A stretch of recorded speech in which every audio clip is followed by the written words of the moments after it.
Bonjour, je suis Tania Merceron, je suis la coordinatrice du programme Biopama en Afrique de l'Ouest et en Afrique centrale. Biopama appuie la COMIFAC, la Commission des forêts d'Afrique centrale, non seulement à travers la mise en place du portail analytique de l'OFAC, qui est l'Observatoire des forêts d'Afrique centrale, qui est une véritable base de données qui permet de conserver l'ensemble de documents concernant la biodiversité et les aires protégées dans la sous-région. Mais également, c'est une mémoire des ensembles de projets et programmes et autres initiatives qui ont été prises dans la sous-région dans le domaine de la conservation de la biodiversité. Aujourd'hui, nous sommes réunis à Kigali, au Rwanda, avec les représentants des directions des aires protégées et des faunes sauvages des 10 pays d'Afrique centrale qui sont membres de la COMIFAC pour participer au 12e atelier du sous-groupe thématique aires protégées et faunes sauvages de l'espace COMIFAC. Donc, on va échanger avec certains participants à l'atelier pour comprendre leur participation, pour comprendre aussi les différentes dynamiques, les contextes. Le programme Biopama nous permet de collecter les données, nous permet de faire les évaluations de l'efficacité de gestion des aires protégées. Et le programme Biopama aussi vient de nous appuyer pour la conduite de ces deux études qui sont importantes et qui vont à coup sûr changer la façon de faire au niveau de la gestion des aires protégées en Afrique centrale. Sujet très important, harmonisation de législation et cadres institutionnels pour mieux gérer la biodiversité dans les pays de l'espace COMIFAC. Nous pensons que c'est une thématique très intéressante parce que les pays, la biodiversité qui se trouve dans tous les pays de l'espace COMIFAC est un bien commun à tous ces pays-là et même à l'humanité. Donc, il est important que ces pays de la COMIFAC, les 10 pays de la COMIFAC, harmonisent leur législation, qui est différente d'uniformiser les législations. C'est très important de faire le distinguo entre harmoniser et uniformiser. Alors, vous savez aussi que cette biodiversité, surtout la biodiversité faunique, n'a pas de frontières. Une espèce, par exemple, peut passer du Cameroun en République centrafricaine et vice-versa, du Cameroun au Gabon, au Tchad, et ces espèces n'ont pas de visa comme nous, les autres, les humains.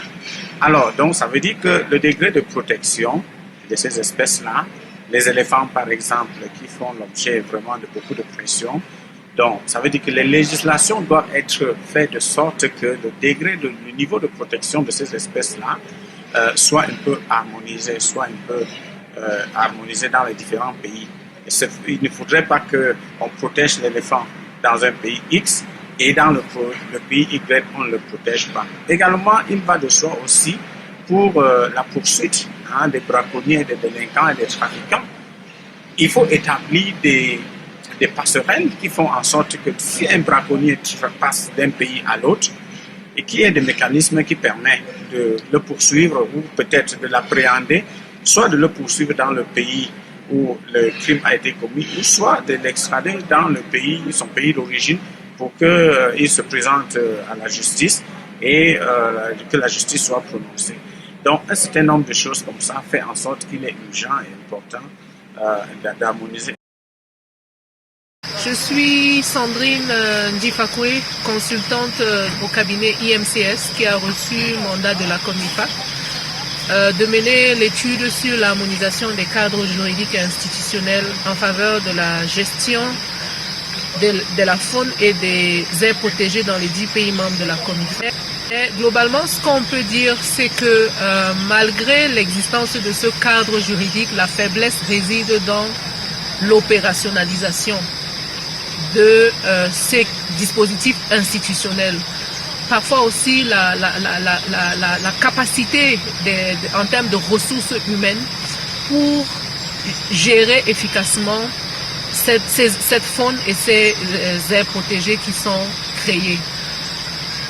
En termes de recommandations, l'étude a permis d'aboutir à un certain nombre de directives qui sont posées aux pays pour appréciation, pour la validation. Donc le challenge, c'est que les pays les valident, se les approprient et mettent en place un cadre ou un organisme pour opérationnaliser ces directives. Et le rôle de la COMIFAC est crucial pour accompagner les pays, non seulement en termes de conseils, mais pourquoi pas aussi de les aider dans la mobilisation des ressources pour rendre cela effectif. Quelles seront les prochaines étapes auprès des États pour que nous atteignions vraiment ce niveau d'harmonisation dans la sous-région? Bien, les prochaines étapes, je crois que ces deux études sont accompagnées par les directives pour l'harmonisation de législation. Et ces directives donnent déjà des orientations au pays en termes d'actions que le pays devrait mener pour arriver à cette harmonisation. Nous allons continuer la sensibilisation, présenter ces directives au pays pour une meilleure appropriation et on va également engager les activités de renforcement des capacités pour que les pays puissent faire la transposition des directives dans leur corpus législatif au niveau national. Nous savons que c'est un processus qui va nécessiter assez de financement parce que lorsqu'on parle de la transposition des directives, des orientations qui seront données dans les dispositifs au niveau national, ça suppose qu'on va réviser les lois. Et ça suppose qu'on va aussi réviser les politiques. Et ça, c'est des processus qui nécessitent plus de financement et surtout aussi plus de la patience parce que ça va prendre du temps.